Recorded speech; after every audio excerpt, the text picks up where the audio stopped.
Hi friends, it's another good day, and in this video, I will try to show you what I do on my vacation leave. Spoiler alert, pumapasok ako sa office on my vacation leave. Pero may reason naman dahil Christmas party namin today sa office and ako yung isa sa mga organizers. And as usual, kasama natin ang butihing asawa, and in this video, ang sakit niya naman ay sore throat. So sana gumaling na siya. We're on our way to Uptown, BGC. Dito nga pala ako nag-office. At ang dami-dami kong dala ko yung mga pang gifts, yung mga pang prizes sa mga games. Iaakit ko muna tong mga gifts sa office para di ako pagkamalang si Santa. At since kasama natin si wife is tayo ay mag-lunch muna. Madaming mga kainan dito sa Uptown pero ang kalaban mo is yung fries.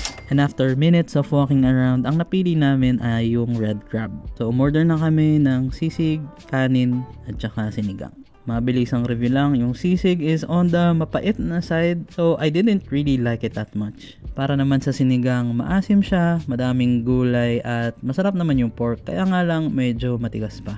Overall, it's kinda mid, pero it's enough naman, nabusog naman kami. So to wash out yung lasa ng pork, umorder kami sa CBTL. Sinusubukan pa akong nakawan ng asawa ko, hindi pa binabalik sa akin yung sukli. Pagdating sa CBTL, isa lang naman yung in-order ko, yung mango.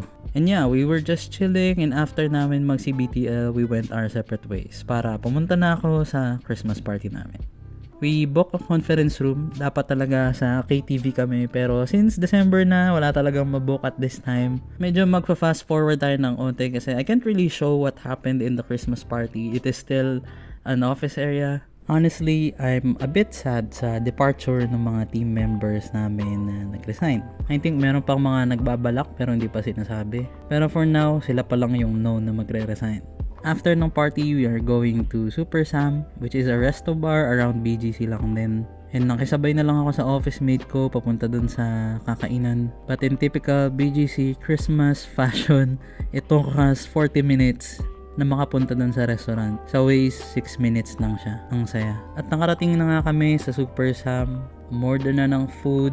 Mabilis ang review uli. Madaming options sa menu. It's just that nakakalito kung anong cuisine talaga yung specialty nila. Imagine meron nachos, may mga wings, may pizza, tapos may binagoongan, tsaka sisig. I mean, the food is good, it's just confusing. We don't really gather much as a team kasi iba-iba yung time ng shift dahil iba't ibang time zone yung sinusupport namin.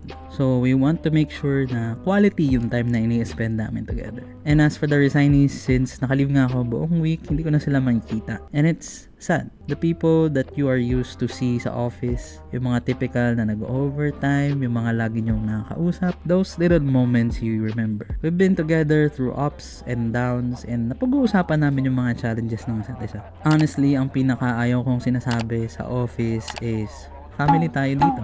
I cringe so hard. I mean, it's the new corporate meme. Pero as days go on, magkakasama kayo lagi, you really see them as family. And there's only one thing na constant dito sa mundo: change. It's the same for corporate. At this point, sa dami ng mga nag-resign dito sa project namin is na-desensitize na ako. But I'm not gonna lie, this one hurts. Good luck po sa inyo, Miss Leslie and Sir Rick.